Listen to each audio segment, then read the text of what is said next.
Jameson Blake hindi pa rin maamin ang relasyon nila ni Barbie Forteza.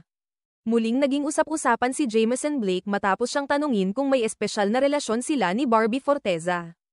Ito'y dahil sa madalas nilang paglabas ng magkasama sa mga public events. Gaya ng GMA Gala 2025, kung saan kapansin-pansin ang kanilang pagiging close.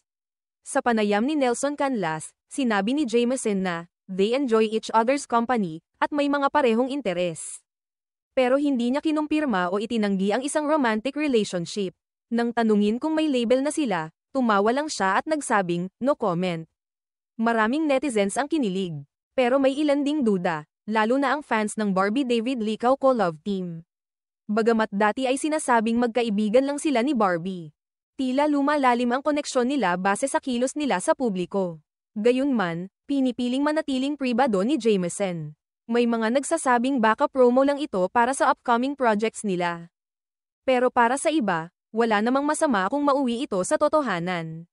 Sa ngayon, wala pa ring kumpirmasyon mula sa dalawa, pero patuloy ang public interest sa kanila tuwing sila'y magkasamang lumalabas.